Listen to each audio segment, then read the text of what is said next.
said, have a look, sir. So they opened the book. It's natural, inquisitiveness. So we just opened the book and started looking. So I suggested to my boss, what I'm suggesting to you, my brothers and sisters, every night. Open the index.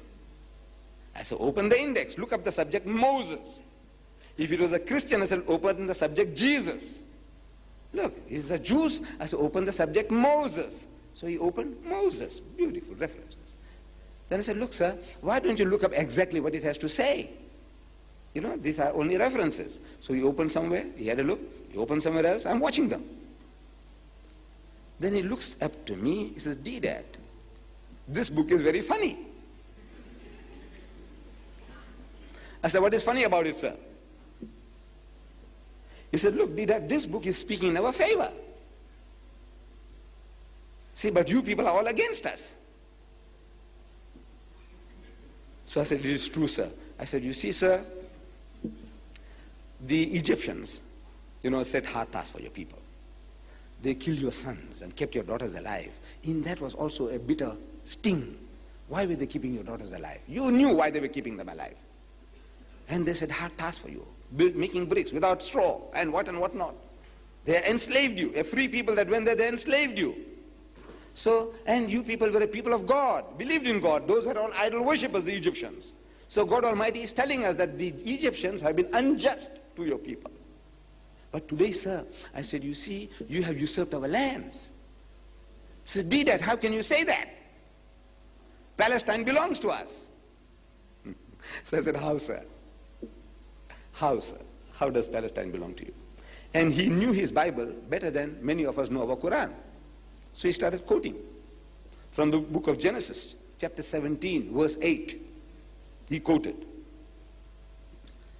He says, and I will give unto thee, Allah Bari Ta'ala speaking to Hazrat Ibrahim alayhi salam.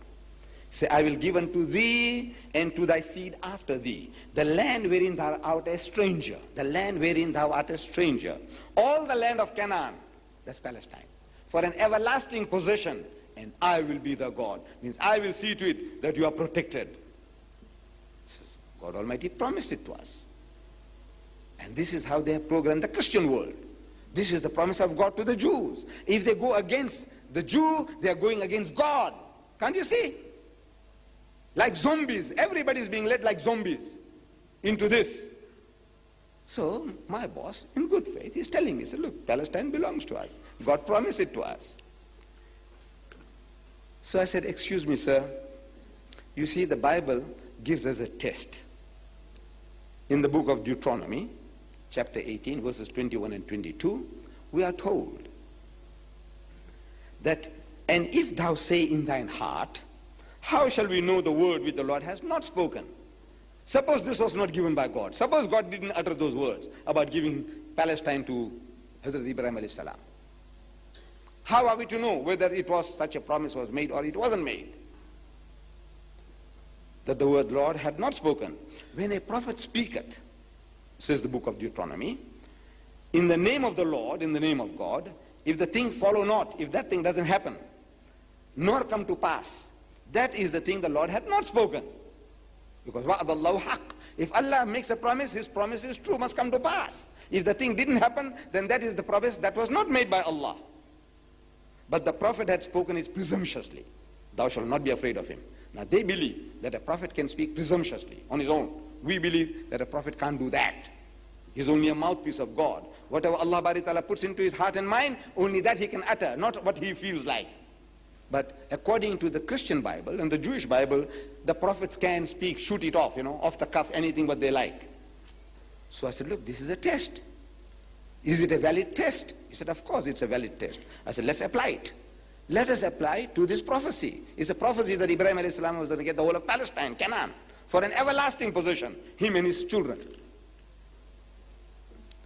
So I said, you see, sir, the day when Abraham died, it says in Genesis chapter 25, verses 9 and 10, and his sons, Isaac and Ishmael, buried him in a cave.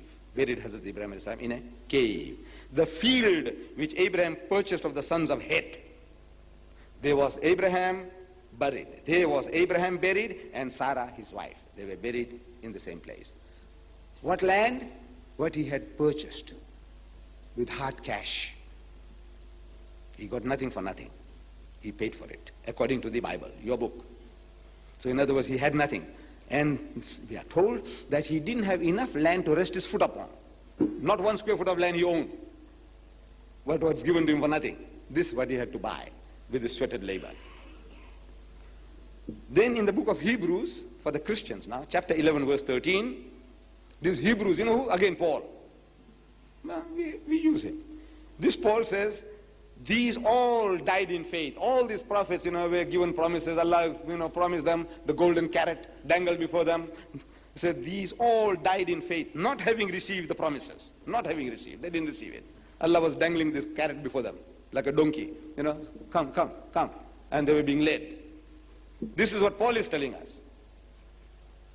But having seen them afar off, you see that golden carrot, donkey, far, far, you keep on going for it, they receive nothing. So I said, now, is it true, sir? Is it true that they didn't receive the promises? They got nothing. He got nothing. He was supposed to get the whole of Palestine for an everlasting possession, and he didn't own, not 1 square foot of land was given to him. Is it true?